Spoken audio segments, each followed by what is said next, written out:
Hello all of you wonderful people, Jules here for WhatCulture.com, and I'm here with something a little different to the regular list format that we have here on this channel. Whereas on other videos we'll look at goofs and secrets and sometimes find time to praise Bioshock 1 as we rightly should, today we're going to be getting a little naughty and talking about gaming sins. In what I hope will be at least 7 episodes, I'm going to show you some extreme examples of anger, gluttony, lust and all the other fun ones that have been witnessed within the video game community. Now some of these are not going to be pretty, but the aim of this series is to draw attention to some of the awful and sometimes humorous things that developers and fans have tried to pull. And what better place to start with than greed, as at this time of recording we have been inundated with examples of money-grabbing studios and the cheesiest ways to gouge our wallets. So let's dive into the deep pockets of sin and look at 7 times the video game industry gave in to greed. And before we begin, I know there are many more examples, so leave them down below and let's make this a monument to calling out these shady practices that are running rampant within our community. Number 7. Atari operates without regard for the market.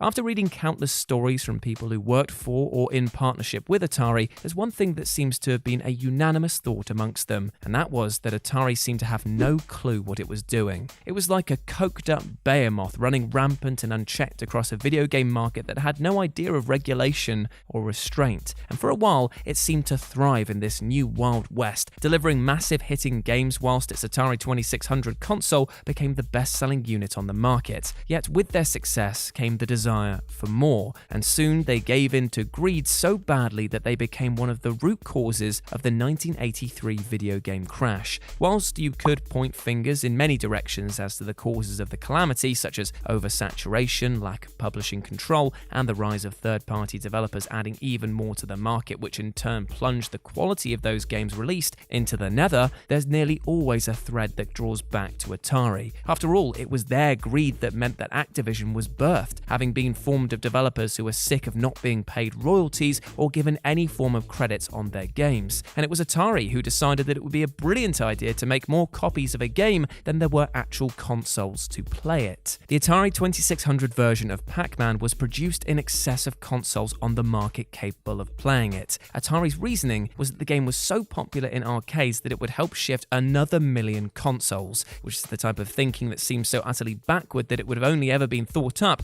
during an all-night binge. Worse still, the game was poorly programmed, rushed to release to meet a Christmas holiday window, and was denied a testing period to work out any bugs because at this point, Atari considered themselves untouchable. This gaffe, combined with their equally disastrous release of E.T., saw Atari's stock plummet, the bottom falling out of the entire video game industry, dropping from an estimated $3.5 billion down to $100 million, and countless publishers, developers, and tech companies left floundering, and others buried in the desert alongside unsold copies of E.T. Number 6. The extreme nature of microtransactions. Microtransactions. It's a term that has come to replace DLC and season passes as the champion of greed in the modern era, and there have been some quite frankly ridiculous examples of how publishers have tried to con people out of their cash under this banner. In Metal Gear Solid 5, for instance, Konami tried to charge fans for insurance, an out-and-out racket that asked players to spend real-world money on protecting their bases from other players who might attack it. Not only was this a completely ridiculous thing to charge money for, but implied that the sole reason for them including a pseudo-multiplayer offering was to then sell this air quotes deal as a way of mitigating the sheer annoyance of losing progress. One of the Metro games had the cheek to charge for what was essentially a hard mode in their game, and we've seen other titles charge money for single-use items like ammo and health, meaning that you can literally buy your way out of troublesome situations. Hell, in the case of Tales of Vesperia, you can literally buy character levels and buff your party without any hard work, just cold hard cash. Now here's the thing, while the examples that I've just given might cause you to shake your head in disbelief, there's actually something much worse going on under the surface. The implementation of microtransactions in this aggressive manner has seen the actual development of games change. By offering players the chance to buy lives, health, ammo, better guns, and so on, you're seeing cases of developers artificially increasing the difficulty of their games to make these purchases seem more and more like a great piece of value. And worse still, it is predatory. On paper, there's actually a very simple way, and some might say agreeable way, to implement microtransactions in video games. You make sure that they have no influence on gameplay. Seems rather obvious, right? I mean, after all, why would it be acceptable for somebody to get better odds of winning a game just because they paid more than someone else? That's creating an unfair playing field and an unjust representation of the spirit of competition.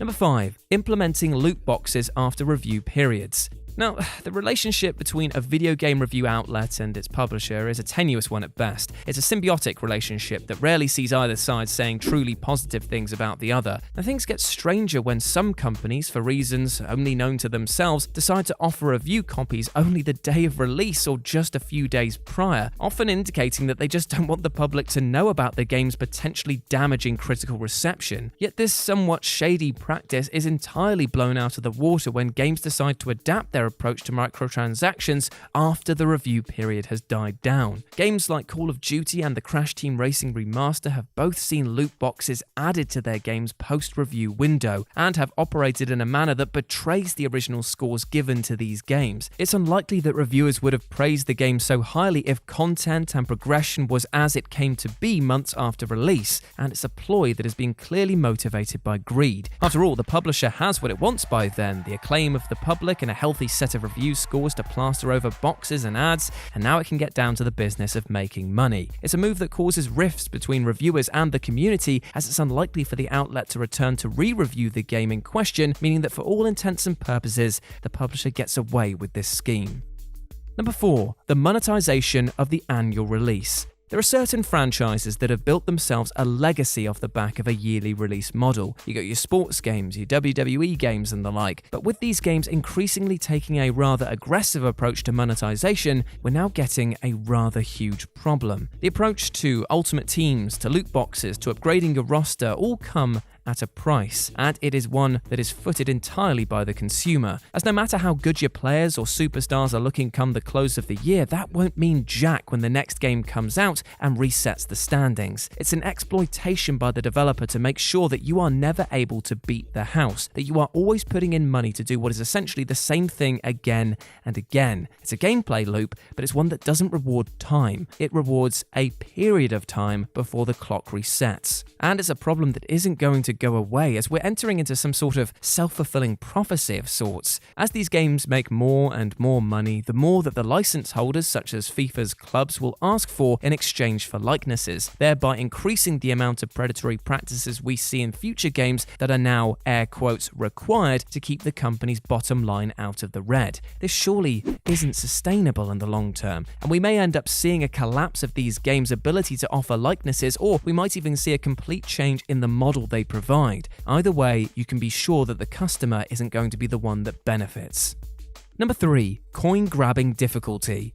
Now here's an interesting entry, as without this particular pursuit of greed, we might not have an industry of game design study and development that we know today, because it's worth remembering that the very origin of this business stems from raking in as many coins as possible, and it all boils down to a group of people designing a game who at one point must have stated, yeah, but why would we want the player to finish this game in one run? And in that moment, the concept of lives, continues, and difficulty curves were given a whole new feel. One need only look back at the heyday of arcade gaming to see countless examples of artificially inflated difficulty spikes designed solely to make players pop in just a few more quarters, and they weren't subtle about it either, with some extreme cases pretty much being unwinnable scenarios. And yet, unlike nearly every other product in existence, players still flocked to the cabinet because it became a feat to beat the game no matter the cost. In one fell swoop, the arcades had ushered in a rigged system that demanded payments to see through to completion, and it was somehow thanked for it. This has gone on to influence game design in so many forms, with boss creation being amongst the most prominent. And I mean, when you think about it, you can almost see how much it's going to cost you to beat these end-of-stage bosses in terms of lives and continues actually floating above their heads.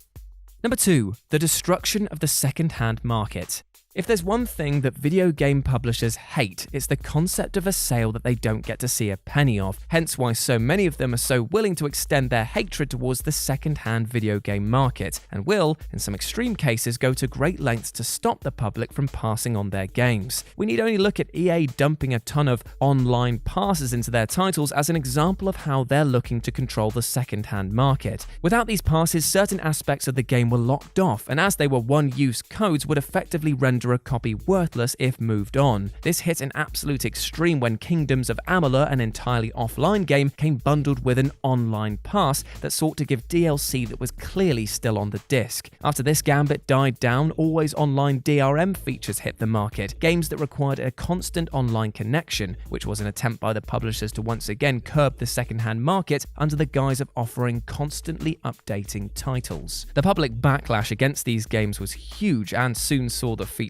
dropped, yet this has given rise to the most long-term strategy introduced by the publishers, the subscription model and downloadable games. The concept of downloadable games completely cuts off the second-hand market and keeps 100% of the sales within the grasp of the publishers. Plus, by offering players access to these immediately upon release, provides an actual incentive to purchase digital copies. A smart move, yes, but one that is laced with greed, as these games, lest we not forget, are still the same bloody price as retail despite not including the same manufacturing costs. In other areas, we have the Xbox Game Pass and the PS Plus models that include free games as an incentive to stay with the subscription and away from the used game market. After all, that 0.99% of a pound or a dollar Sony and Microsoft are getting might be smaller than the sale of the game at full price, but it's better than the absolute zero that they were getting by letting customers purchase off other consumers. And number 1, the ugly face of mobile gaming. Now, this can't be put plainly enough. The sheer level of greed in the mobile video game market is utterly disgusting in places. Somehow, this sub-community of the industry has become a place where developers, even trusted ones, put out the most lazy, money-grubbing attempts at an easy payday ever seen. And still, they managed to turn a fair wad of revenue. To better illustrate this point, let's take 3 examples of where things have been just plain insulting. Final Fantasy All the Bravest, Tales of Phantasia, and the recently released Mario Kart Tour. Now, for starters, All the Bravest is a joke of a Final Fantasy game, taking arguably the worst aspects of the series, grinding, and turning that into a selling point of the entire game. To play, you simply tap or swipe characters who then attack without any direction or input from you, and should you get your party totaled, then you have to wait 3 minutes per character or pay money in order for the group to be resurrected. Now, worse still, you have no choice over which characters you unlock, and so when you've got fan favourites like Cloud and Squall as potential unlocks, it becomes clear that this was done to stop fans from just running the dream team of their choice without a cash injection. Next, Tales of Phantasia, which is abysmal in its approach to getting fans to pay money to play, as this port locks the game on its hardest difficulty, removes save spots before bosses, and worse still, doubles the price of in-game items, all to make the actual microtransactions that revive party members more required than ever. This is a terrible way to reward fans who downloaded the game, and is a brutally on-the-nose message about how much Bandai Namco wanted your money and wanted it now. Finally, we have the most recent and arguably most depressing example, Mario Kart Tour, a game which shamelessly implements greedy practices to prey on its player base. From the start, players are introduced to a loot box pipe and the concept of a paid-for monthly subscription model. And you ask yourself, why would you need this subscription? Why to level up your drivers and actually stand a chance of completing an in-game tour before it resets, which it does so every 2 weeks. At its core, there is a fairly well-made game here, but the sheer aggression and push for players to buy rubies and spin slots, pull pipes, because that is totally different, is almost out of character for Nintendo's family-friendly image. The ability to reset your drop rates through another payment is especially shallow, and one has to ask the question, how the hell do they think they're going to get away with this? And there we go, those were 7 times the video game industry gave in to greed. I hope that you enjoyed the first of hopefully an entire series of deadly gaming sins. As always, I've been Jules. You can go follow me at RetroJ with a 0 over on Twitter. Let me know what you think about it down in the comments section below. And remember, my friends, that you are bloody awesome, and I'll speak to you soon.